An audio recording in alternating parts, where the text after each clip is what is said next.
I'm the president's wife. Don't lump me in with bottom feeders like you. Upon marrying, I moved in with my mother-in-law, who dumped all the housework on me and treated me like a slave.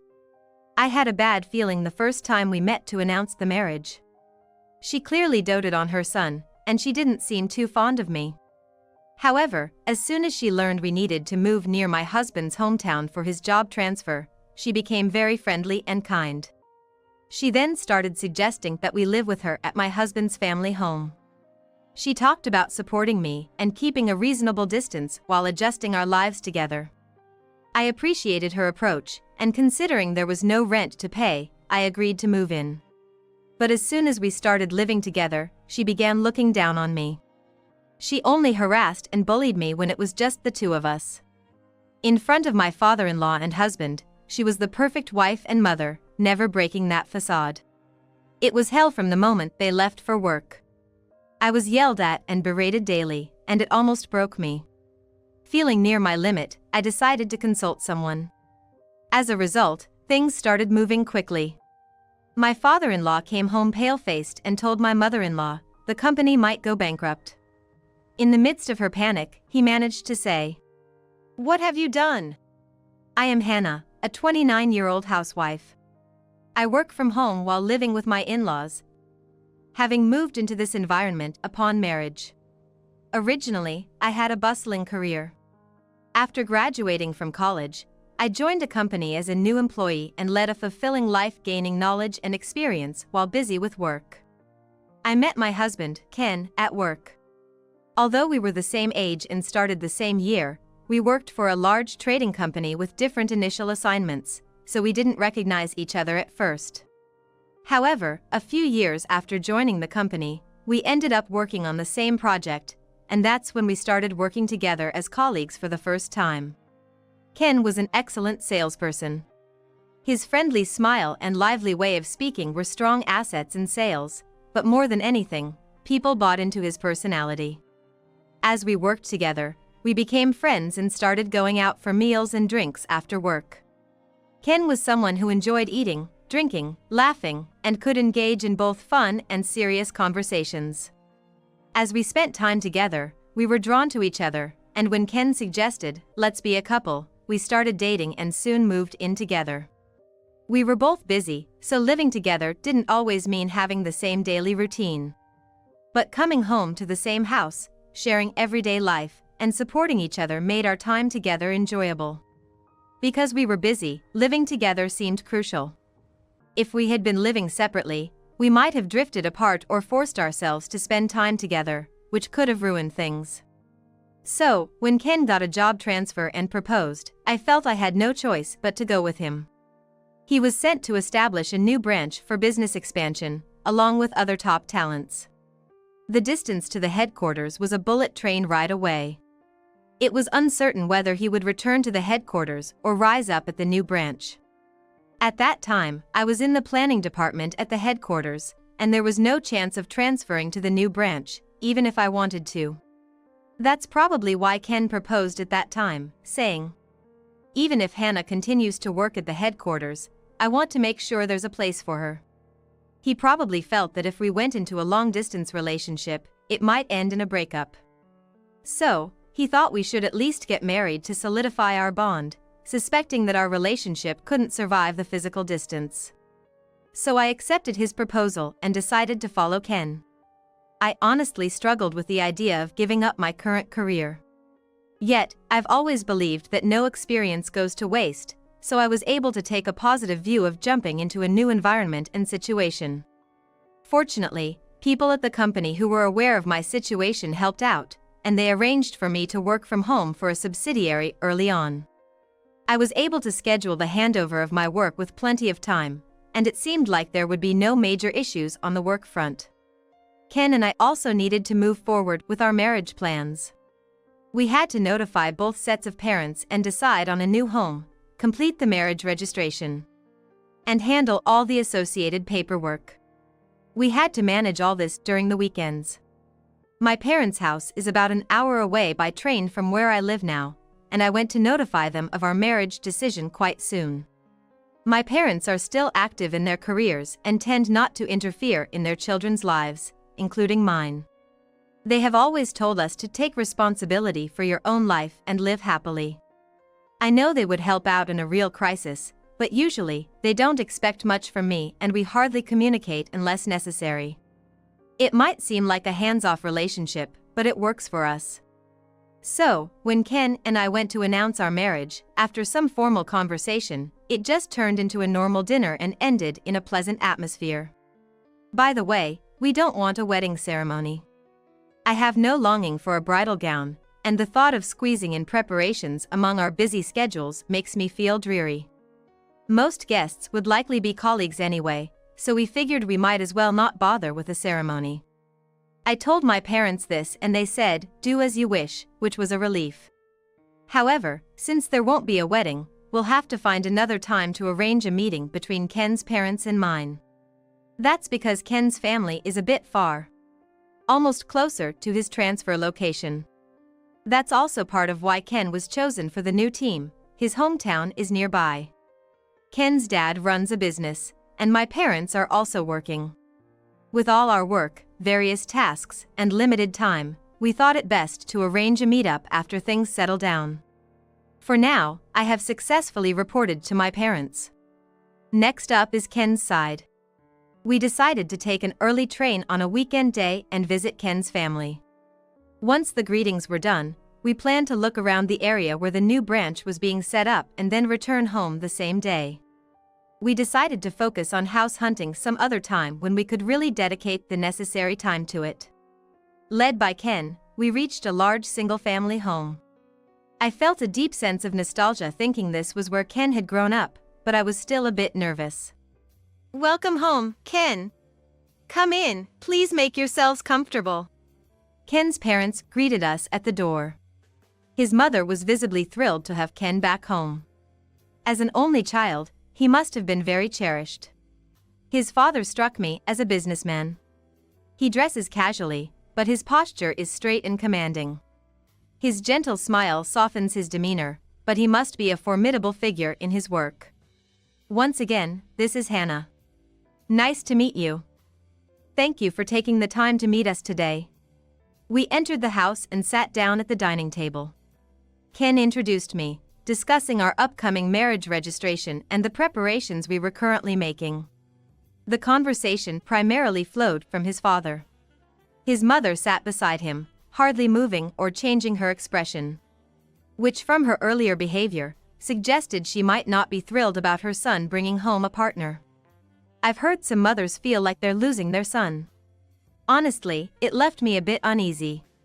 Next year, I'm gonna be transferred here. I'll let you know when we set the moving date. Here? Does that mean you're gonna stay for good? Where will you be working? Ken's mention of his transfer caught his mother's attention. She bombarded him with questions.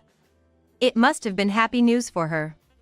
Since Ken moved out for college and stayed to work in the same area, his visits home had been limited to a few times a year. Thinking of being closer to her beloved son probably delighted her. Then you might as well live here, his mother suggested eagerly. Much to my surprise. I had known we were near Ken's hometown, but I had never considered living together. Sure, having your own place is important, but renting costs money, right? If you live here, at least you won't need to pay rent. My mother-in-law started to persuade us. And she had a point. Since I switched to working from home, our household income has simply decreased. The cost of living here is cheaper than where we currently reside, but if we want a decently sized place, it's going to cost us. I had been thinking that we needed to be mindful of our spending. Besides, isn't it tough starting a new life in an unfamiliar area?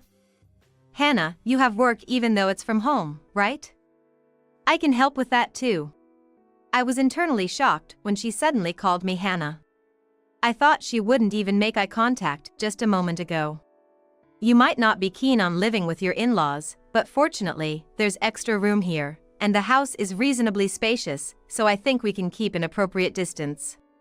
Indeed, in such a large house, there would surely be extra rooms. Her mention of maintaining a reasonable distance made me feel a bit more at ease. It's far better than being told to feel like real family and not hold back on anything. Not holding back is impossible, and since we're not truly family, no matter what's said, there will always be some discomfort. It's easier if we establish and respect boundaries from the start. Ken's commute wouldn't be an issue, right? He can even use our car for it. Right? After my mother-in-law's comments, I looked at Ken. Ken thought for a moment before speaking. As for the commute, it wouldn't really differ much between driving or taking the train. It's about 40 minutes from home to the office, so the time spent would be about the same as now. It doesn't seem like it would be a bigger burden. What do you think? Living here might be nice? My mother-in-law said, looking at Ken. Well, it's fine by me. Then Ken glanced at me briefly. Since it's his childhood home, he wouldn't see any problems. He seemed to be considering my feelings, but phrasing it like that in this situation would make me the bad guy if I refused. Hannah might need some time to think about it, but let's adjust as we go.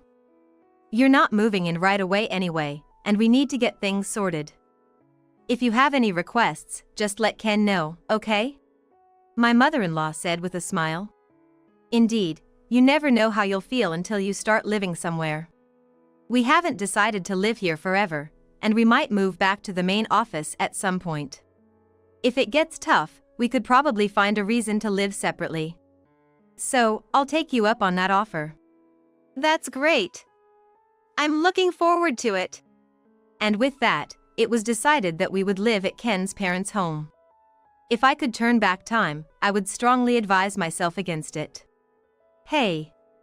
I'm going out, so make sure everything is taken care of.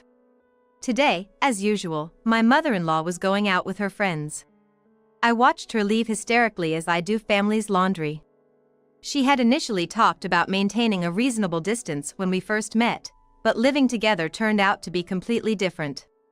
She's really two-faced. To me, she behaves one way, but in front of my father-in-law and Ken, she's a good mother. When my father-in-law leaves for work, she goes to the door with his bag and greets the hired car driver with a smile. After sending off the car, she comes back inside and starts fussing over Ken, following him around the house. Ken can manage to get ready on his own, but my mother-in-law constantly chases after him. When Ken leaves, he always says, "This is fine, no need to see me off." This has been the case since we lived together. Our work times were slightly different, and we were both busy in the morning with preparations and chores, so a quick "I'm off" sufficed. He used to say he felt rushed if someone saw him off, so I definitely don't go to the door. Despite Ken repeatedly telling her you don't need to come, my mother-in-law follows him to the door every time, watching his car until it disappears. After seeing off her beloved son and satisfied, she returns inside and transforms. How long are you going to be washing those dishes, you slowpoke? There's laundry and cleaning to do too. She swears at me and barks out orders loudly. When I first saw this side of her, I was truly shocked. I thought this must be her true nature and immediately regretted moving in. Daughter-in-law is just a slave. Take perfect care of the house. Your little side job can wait. My mother-in-law had dumped all the housework on me. I was willing to share some of the chores, but I didn't expect to do everything. Moreover, she always finds something to complain about the housework I do. She nitpicked like picking at the corners of a box with a toothpick, making me clean repeatedly and insisting that the dishes weren't clean, forcing me to wash them over and over. However, my mother-in-law was out almost every day, which was the only saving grace. Otherwise, I wouldn't be able to get any work done. Even though I work from home, I need to work during business hours, so interruptions are a problem. But my mother-in-law treats my job as if it's just a hobby and looks down on it, getting extremely angry if I try to prioritize work over housework. At first, I tried to stand up to her. It was too different from our initial agreement, and she herself had promised to support me. So, I boldly told her that, but she screamed, "I am the president's wife. Don't lump me in with lowlives like you. Don't get cheeky just because you're a daughter-in-law." She would just go on and on like that. Whatever I said, she responded with 10 or 20 times more intensity, and it was unbearable to be yelled at for such long periods. So now, I just have to comply. I thought I had a reasonable tolerance for stress from all my years of working, but now I feel like I'm about to break. Being continuously attacked with hysteria and malice day after day is incredibly stifling. The remarkable thing about my mother-in-law is that she never breaks her facade of being a good wife and mother in front of my father-in-law or Ken. To them, she is still the pleasant mother-in-law from our first meeting. They could never imagine her screaming at me. I thought about talking to Ken multiple times. I think he would listen to me, and even if he can't believe the true nature of his mother, he wouldn't ignore my complaints. But honestly, it's difficult to accuse Ken's mother, and I know Ken wouldn't feel good hearing his mother criticized. After all, to him, she is a good mother.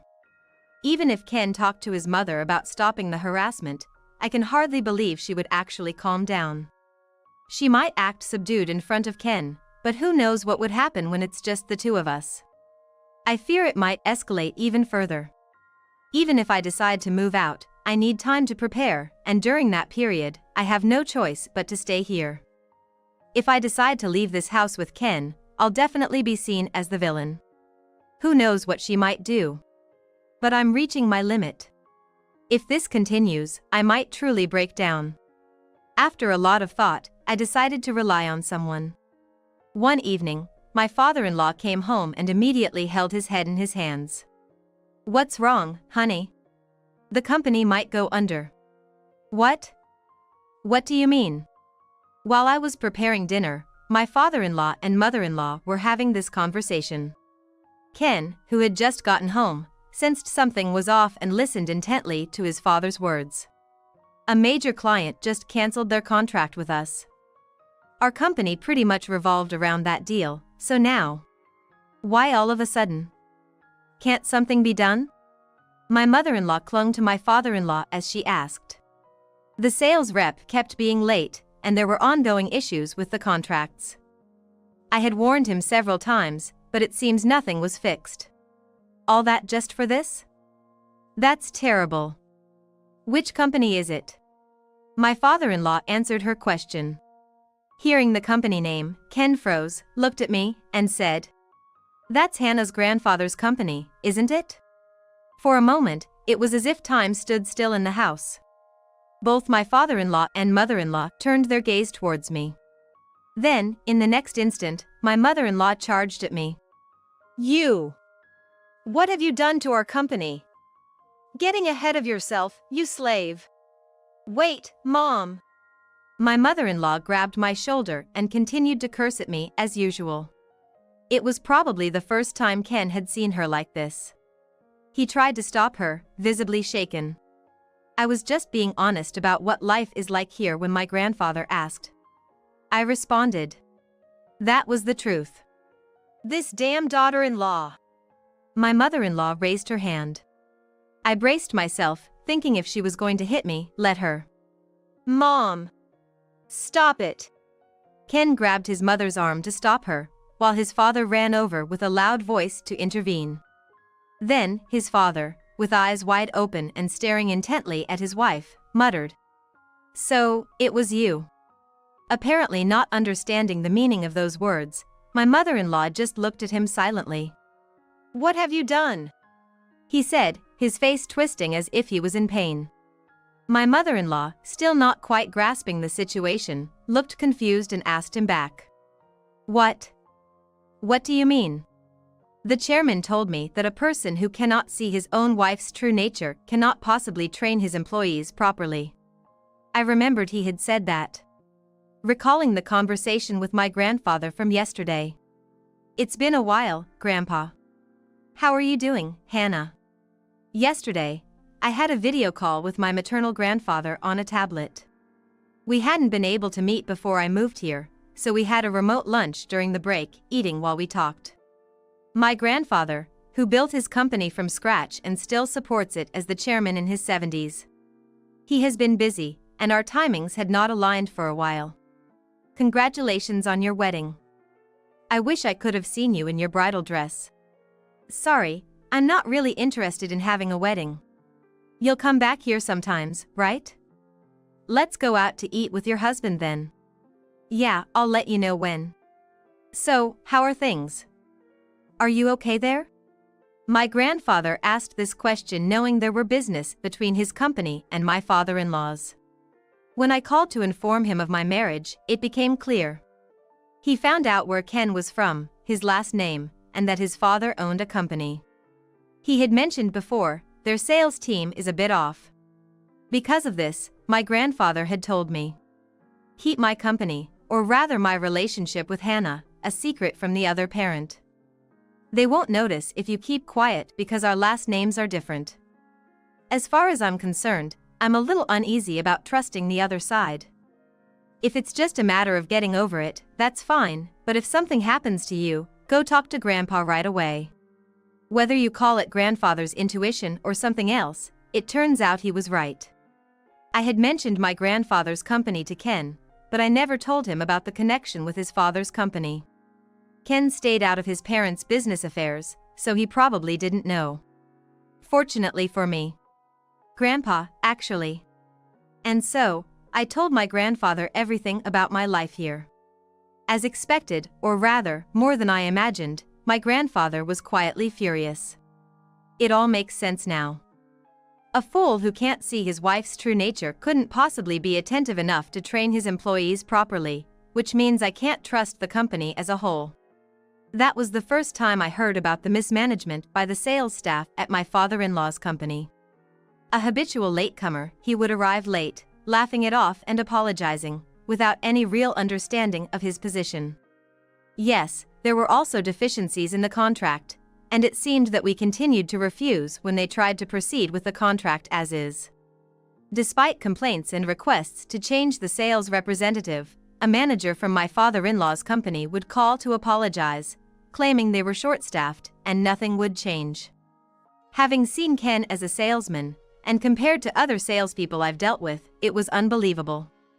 Naturally, there was a talk within my grandfather's company about terminating the business with my father-in-law's company and finding someone else. Despite being in a position where they relied on my grandfather's company, the attitude from my father-in-law's company seemed too dismissive, causing significant backlash internally. And the way my mother-in-law treated me was the final straw for my grandfather. Don't worry about that company, I'll handle it. Why don't you divorce and come back home, Hannah? While not sounding calm, my grandfather casually dropped that suggestion. I don't have any complaints about Ken, so I'm not considering divorce. I see. If only Ken would come back to the headquarters. I miss having you close. He must be feeling lonely because of the physical distance that has developed between us. I couldn't help but smile at my grandfather's true feelings showing through.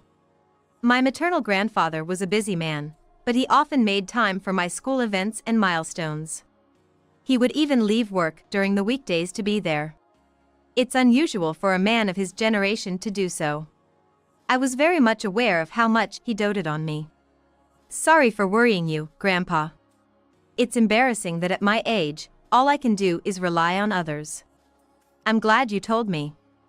Ultimately, it will rid me of my worries, my grandfather laughed heartily. It was unclear whether his concern was about me, his company, or both. Grandpa, thank you. Don't worry about it. Just make sure to let me know when you're coming back here. Okay. I had this conversation with my grandfather yesterday. It seems my grandfather acted faster than I imagined. Hannah, could you please tell me what my wife, Natalie, did? My father-in-law asked me. He must have connected the dots after what my grandfather said. What are you talking about? You be quiet.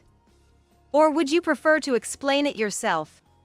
My mother-in-law interjected frantically, but my father-in-law, having understood the situation, sharply reprimanded her. My mother-in-law just shut her mouth, unable to say anything. So, I told them everything. About being referred to as a slave. About being looked down upon by the president's wife because our statuses were different. About having all the housework dumped on me, making it difficult to find time for my job. Even though my mother-in-law went out shopping or to lunch every day, when she came back, she would criticize my cleaning and make me do it again. When I tried to go out for groceries or other errands, she would stop me, saying I shouldn't be out playing. She would check everything I bought. All of these things happened only when it was just the two of us. Mom, you did all that? You really did something terrible. There's no taking this back. Disdain from her beloved son, harsh condemnation from her husband. My mother-in-law looked back and forth between them with eyes that seemed unable to comprehend why she was being cornered. She probably thought her husband and son would be on her side. Hannah, I'm sorry I didn't realize. To think you are the chairman's granddaughter. No, regardless of the company matters, such behavior is unacceptable. I am truly sorry. My father-in-law bowed deeply in front of me. I hadn't intentionally mentioned being the chairman's granddaughter, so it felt a bit awkward, but I was surprised to be apologized to like this by my father-in-law. I couldn't say it was okay or that I forgave them, but I felt slightly lighter. Hannah, I'm sorry, I hadn't noticed. Ken said, looking stunned. Yeah, I couldn't say it either. It's hard to talk about, considering she's my mother. I'm sorry, I should have been more attentive to you. My father-in-law and Ken both bowed their heads to me while my mother-in-law glared at us with a furious expression, grinding her teeth and trembling with anger. It must be infuriating for her to see them both on my side, and unbearable to know that I am the granddaughter of someone she perceived as above her. I hadn't revealed everything yet. And mother has been going out shopping and to lunch every day. Did you know there are piles of designer goods in the back room? My mother-in-law widened her eyes in shock at my words and snapped. How do you know that? Because you told me to clean every room. I'm talking to father-in-law now, could you please be quiet for a moment? What? It might seem presumptuous, but I think you should check the bank balances and credit card statements.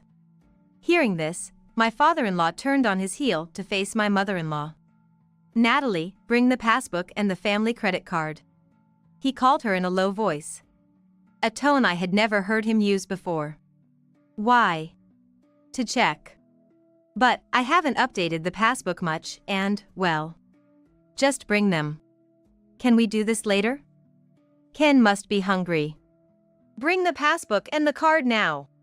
She clearly didn't want to show them. Though she tried to stall, the firm voice of my father-in-law made her move.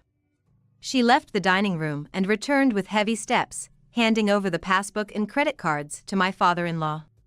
He frowned deeply as he opened the passbook. He then held a credit card in one hand and began typing something into his smartphone, likely accessing the online statement service. After staring at his smartphone for a while, my father-in-law let out a long sigh. What is this? In front of him, my mother-in-law had shrunk down, her face pale as if frightened. She must have been squandering the household money she was entrusted with. There are really a lot of stashed designer goods. I think the total amount would be staggering. Leave this house. We're getting a divorce, my father-in-law said in a voice devoid of emotion. My mother-in-law's eyes widened in shock. Impossible, where would I go? Well then, I will give you some money for now. However, I will be seeking alimony, so you better find a place to live and a job quickly. Alimony. Why? Don't you understand? If not, you'll hear from the lawyer later. Ask then. I can't, I just can't. My father-in-law, having lost all patience, was relentless. He took out all the money from his wallet and handed it to my mother-in-law. It must have been about $1,000. He then pulled her by the arm to the bedroom, made her pack her things, and kicked her out of the house. Ken and I were in the dining room, so we didn't see everything, but we could hear my mother-in-law sobbing and muttering as she left. However, my father-in-law didn't hesitate to drive her out and lock the door. And so, the days of being tormented by my mother-in-law ended. Since being kicked out, she has been living alone in a cheap apartment and working part-time. Despite her former status as a company president's wife, she hasn't stopped looking down on other women, which has led to her being ostracized by other part-time workers. Occasionally, she calls Ken to complain, but he has gradually become fed up and either lectures her and hangs up or doesn't answer at all. Her life seems to be filled with hardship and stress, but it's a situation of her own making. After the incident, my father-in-law stayed near my grandfather's company for a while, visiting daily. He demoted the problematic sales representative and, along with the new one, went on an apology tour to the chairman, who is my grandfather, the president, and other directors in relevant departments. Thanks to these efforts, the cancellation of the contract was retracted, and they agreed to a new contract, as I heard from my grandfather. There were many issues, but the recovery actions were deemed commendable. Ken and I are still living with my father-in-law. Now that the source of much stress, my mother-in-law, is gone, I have been able to live more freely and relax both mentally and physically. Recently, I found out I am pregnant. Ken, of course, as well as my father-in-law, my parents, and my grandfather, are all delighted and very caring about my health. Currently, we're using household services and consciously taking it easy. As we watch the new life growing, we look forward to the day our family will grow, enjoying these happy days.